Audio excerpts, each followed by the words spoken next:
Ladies and gentlemen, today is the spooky day of October 1st, or at least we're close to spooky day. But this is the KNKL Show, episode 263, where we normally learn to be better artists, but today just so happens to be Thursday. I'm your host, Keenan Lafferty, and today what we're going to be talking about is the power of disgust. What could that possibly mean? Well, I'm going to tell you right now, because today I'm actually feeling a little bit, more so like the last week. I've been feeling sick. Not only have I been feeling disgusted to the point where I have become ill, but I've just been kind of looking around at everything that's been happening in my life, and it's like, you know what? I want more. I want more out of my life. I think that I'm capable and able to create more, to do a better job with my art, with my show, with my comic. And this happens every so often, right? And I want to talk about this. How it applies to you and how it applies to me in the past and maybe can relate to something that's going on with you right now. All right, so let's go ahead and get into it. So I'm going to take you back. Probably about 5-6 years. I'm going to take you back 5 or 6 years. Okay, back to when I was living in an apartment with my best friend, right? I'm living in Utah again, but before I moved from Utah to California to go live in an apartment with my best friend Jake. And it was freaking amazing. I left with only, our rent was $1,400, right? It was split down the middle, $700 for each of us. And I had probably about $1,000 in my bank account at the time, right? And I was like, okay, good. I got the first month and the deposit ready to go. Let's just go, right? And then there was no way. I had just moved. I was working for Sandman Studios, which is the local company that I met up here in Utah. I was working for them now remotely in California, right? But still, it was just kind of just jump into it, right? It's I didn't have anything. I still had debt too. That's the other thing. I had plenty, thousands of dollars of debt on my credit card. And I was like, I'll pay that off eventually. But I just did it, right? Jumped right into it. And slowly but surely, right, basically got to a point where I couldn't pay my rent anymore. I couldn't pay for my rent. And my freaking amazing friend, Jake, he didn't have to do this, but it was very nice of him. He took over my rent for 2 months. So I owed him about $1,500. And eventually he was planning on getting his own place, right? He was getting ready to buy his own condo. And he talked about how I could move there with him and all that stuff. But actually, I'm getting ahead of myself. Okay, so let's go back to this. So I also had a cat, right? And I was always trying to figure out ways to save money, but more than that, I was not even noticing where anything was going, where any of my resources were going, right? And eventually it got to the point where I had nothing left. And then Jake had to take over for me, which was very nice of me. He didn't have to do that. And since then I have paid him back, but still, the story begins here. So eventually it got to a point where I had nothing to spend. I had no money, and my friends were going out at night. They were going to dinner, and I couldn't go with them, right? I'd stay back at the apartment, in the hot freaking apartment, because I couldn't run the AC, because I couldn't even pay for the electric bill, and it was just so sad. It was just so sad. And I was just, but if you look at those problems, it's oh, you can't pay for your apartment out in California, it's those are still pretty much first world problems, but they're still it's stress on the body, it's stress in the mind, and it eventually got me to the point where I found myself becoming sufficiently disgusted, right? But it gets better, because Jake had a great plan, right? And I was going to move in with him into his new place. And I was just barely starting to get some interest from Riot Games, right? We were kind of shooting emails back and forth. Maybe some hopes of maybe them being able to hire me was kind of the light in the distance, the light at the end of the tunnel, right? So anyway, during that time, I was like, Jake, it's going to work out. I think it's going to work out. I just sent in my portfolio. This is before I heard anything from them. This is before I heard anything from them. Jake goes out, gets his condo, and I move in with him. And a couple other people, and we're splitting the rent that way. I think my rent was $200. Oh yeah, and then after this, let's not forget that Sandman basically went under, and they said, hey, Keenan, these last 100 hours that you've been working, we basically are not going to be able to pay you for that. So good luck, right? And then basically that was it. So I was expecting money to be there, wasn't there. It totally sucked. And then basically what long and short of it is I got kicked out of my friend Jake's apartment, and I don't blame him for kicking me out. I couldn't pay my fair share of the deal. So, but it was like right at the point. It was right at the point where I got an email from Riot. Right at the point, right? And so I just took a look at my life, right? And this is the pivotal point. This is where we're going to talk about disgust right here. This is the pivotal point. I remember the day that Jake told me that he was going to kick me out. I was sitting outside. I was on the curb right outside of his condo, and he told me that he had to do it. I totally understand why he did it, but at the time it just felt so wrong. It felt like nobody believed in me. It felt like I was just so down on my luck, and I hated it. I hated it. I was sitting there on the curb, and I was crying. I was just so freaking disgusted with the place that I had gotten to, the place that I found myself. And at that point, I decided that I was going to change it. I decided that I was going to make it right. And I decided, first of all, that I was going to change my mentality about it, right? Because, you say you're going to change it, and then it's like, whoa, hey, just flew over to Riot Games and say, bust down Brandon Beck's door, kick it in, and be like, Brandon Beck, I want a job. Mark Merrill, give me a job, right? And then they gave me one, and then it changed my life. It changed my whole life just because I was disgusted. No, that's not how the story goes. No. I decided that I was going to change my mentality first because I knew that I wasn't going to get anywhere by blaming people. I knew that I wasn't going to get anywhere by saying, oh, that they should believe in me.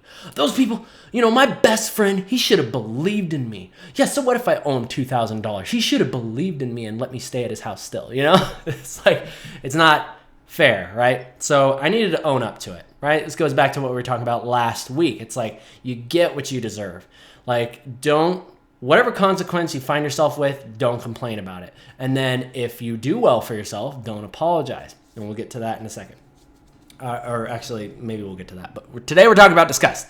Okay, so I was disgusted, right? I got kicked out. My whole dream of moving to California with my best friend was completely shattered. My dream of working in the industry, illustrating things was shattered. I literally got a job. Oh, I forgot to say this, by the way. The other thing this probably contributed to my disgust more than anything was I got a job at the mall selling jeans at Buckle. And for anybody that works at the mall doing retail, selling retail, you guys know how much that freaking sucks. You guys know that job sucks. Okay, don't even try to pretend like it doesn't suck. And it sucks for most people, right? I'm not in your shoes. You might actually like it. You might be good at it, right? I like to argue both sides on this. And maybe if you are a blessed person. Thank you for being one of those people that can actually work retail and not want to go jump off a cliff. All right, so let's continue with that. I was working at Buckle, right? I was working at Buckle, and I was just so fed up with my stinking manager. I don't regret many things, but when I quit that place, I seriously regret not slapping my manager or like punching him or like pushing him over. Like there's like some shipment crazy, just push him over into him and then just like walk out, like chuck a wad of cash at his face. It'll be like, oh, so sorry for the damages. Sorry I damaged all that merchandise here. Just pay for it with that. Just chuck a fat wad in his face and something like that. There's not many things I regret, but that's one of them.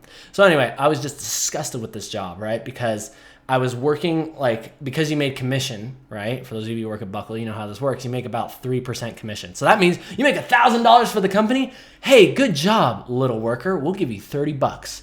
30 extra bucks for you for making us 1,000. I just didn't get it. And because that happens, because they can do that, they can then pay you less than minimum wage. So the minimum wage in California at the time, I think was like $8, right? And it was like $7.50. Right? And I was getting paid like $6.25 or something stupid like that.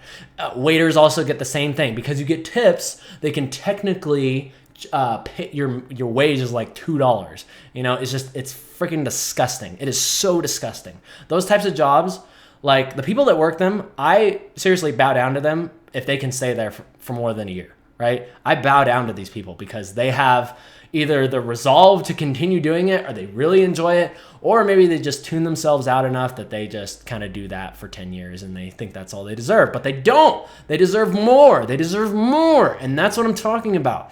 When you get into this mode where you just get so disgusted with where you are, so disgusted with what you're doing, and realizing that it's not good enough, then you're in a position to make a big change. Then you're in a position, well, here's the thing. You're in a very vulnerable position, a position of complete unknowns. Two very strong positions, or two very strong, or very interesting paths that you can take from this point. One is the journey ahead, or actually, let's go to the right. Journey ahead, which is the unknown, right? You get so pissed off that you say, okay, I don't care what I have to do. I don't care what happens. I'm just going to try to do something different. And no matter what happens, it can't be worse than this. And then you use that. You use that disgust to move ahead. Use that to, like, your disgust overcomes the fear of the unknown. But here's another very damaging thing that can happen, is that your disgust can lead you to believe, because you've got the fear of the unknown, right, which it overcomes, but sometimes the disgust can overtake you, and then you kind of just stay where you are. You kind of just stay where you are, and you rationalize. Here's the other thing. You either push forward, you either move forward, make a change in yourself, right? Make a change with yourself, develop skills, go out and seek opportunity, do something, make a product, make a skill for yourself, something that somebody else is going to find value in and someone else is going to pay you for, okay? Or you can look at this other side and be like, oh, well, maybe I just got to be positive. And being positive is part of it, but let's just talk about like being delusional, right? Because being positive without actually doing anything is, newsflash, delusion. Okay, be like, oh, maybe I just got to be positive about it. Maybe I just got, it's not that bad. Buckle's not that bad. 3%. It could be worse. I mean, I could be getting paid 0%, right? And it's just, and then I think that's the mindset that people fall into, where they just decide that that's all that they can do. They decide that that's really all that they can do. And let me tell you the biggest thing, the way out of that, and I'm going to tell you guys this will be worth you guys showing up. Really, if you want to make any sort of change in your life, here's what you got to do. You've got to develop a skill that brings value to something, right? And you're not going to bring value to a corporation by your amazing knowledge of Game of Thrones, right? Or being a professional TV watcher. You're not going to bring value to somebody else by, well, actually, I mean, you could play video games and become a professional gamer, but that is something it must be your goal. It must be your goal to you need to be with the mindset of entertaining people. You need to be seeking out the teams. I don't know how you become a professional gamer, but you need to be seeking out the teams. You need to be finding sponsors. You need to be on the forums. You need to figure out how to make that happen, But, and really what I'm getting at here is that, yes, you want to develop a skill, but you got to stay away from doing too much of just consuming, right? All the people out there that made the things that you love, those are the people that are getting all the, they're getting all the money, right? You're paying them because they created something of value. And now you give to them gladly. You give to them gladly because, hey, look at how hard that was for them to make that. Look at how much time, look at how many people it took to create that amazing series. Breaking Bad is a great example of this. I love Breaking Bad. Of course, I didn't watch every single episode. I just watched kind of the YouTube paraphrased version, but it was really, really cool. And so that's basically the essence of it. There's two sides of it. There's people that are going to create stuff, and then there's people that are going to consume it, right? And there's nothing wrong with consuming, but you got to make sure that you understand that there's a balance. There's a balance. You got to make sure that you enjoy life. You got to consume some stuff, eat, right? Eat. But then you also got to kind of be the cook in the kitchen. You got to create some meals. Create some meals for your friends. Create some meals for your family. Create some meals for the business. And when you do that, they will gladly give back to you, all right? Okay, so let's, where did we leave off with that story? Oh yeah, so I got kicked out. I was so disgusted. But then I finally got that email from Riot. And my good buddy David and his family decided they were going to take care of me for what originally was going to be, got a runny nose. I'm seriously recovering from a bad cold. It was originally just going to be a month, right? I ended up staying there for 8 months. But it was the most amazing time in my life because it just gave me a chance to feel the love and just happiness that comes from a family that's together. A family that gets together every night for dinner and spends time talking to each other. And they're not a perfect hokey dokey stupid family. It's just they're just a regular family with a husband and wife and 2 kids that are still together, right? They're still functional in some regard, which is a rarity these days, sad as it is. So if you have that, if you're watching this and you have a family that's together, then you need to make sure that you understand that is a blessing. That is something that you should be enjoying. And because really, like I say it all the time, people are really the biggest value. The fact that you guys take the time to watch this stuff, the fact that you guys choose to give back for what I've created for you means so much. It means so much, guys. I can't express how much it means to me. And I just want to say thank you so much for all of that. It means a lot. It really does. I started this show just because I just wanted to give. I wanted to create something. I wanted to improve my speaking. I wanted to show people more than anything that it's like, as an artist, if you're going to be an artist in life, it is so freaking easy. It is so easy to be an artist because everything you need is within grasp. It's not as hard as becoming like a brain surgeon or a doctor. You don't have access to that stuff until you're like in college. You don't have access to a lab. You don't have access to cadavers. You can't learn about any of that crap, you know. But as an artist, you can start from the point you're 2 years old, like I did, right? And then you can work for 20 years. And then at the end of that, you have an amazing skill. You have an amazing marketable skill.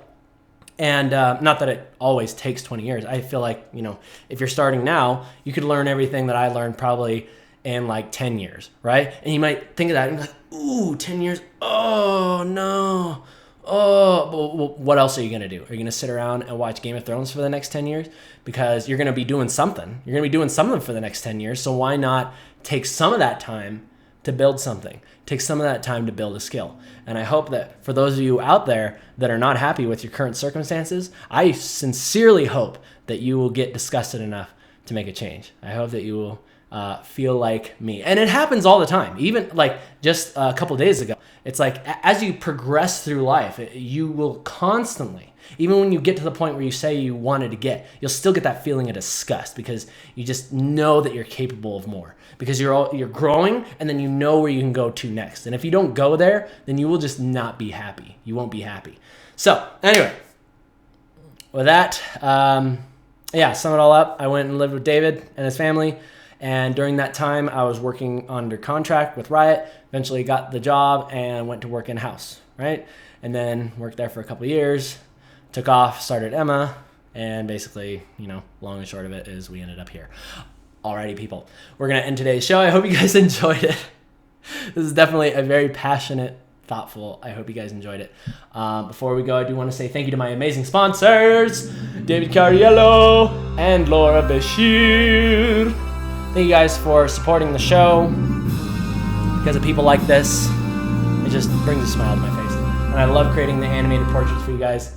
I just love seeing those beautiful faces. And we got another awesome sponsor. I am going to be creating his. I think his name is, he's got like a barfing unicorn rainbows, but I don't know if he wants that to be his avatar. Whatever, I'll talk with you later. You know who you are. All right, so we're going to go ahead and call it good. People on YouTube, thumbs up if you like it, thumbs down if you don't. My name is Ken Lafferty. I'll see you guys on Tuesday for Gangplank visual update. Until then, you guys take care. See ya.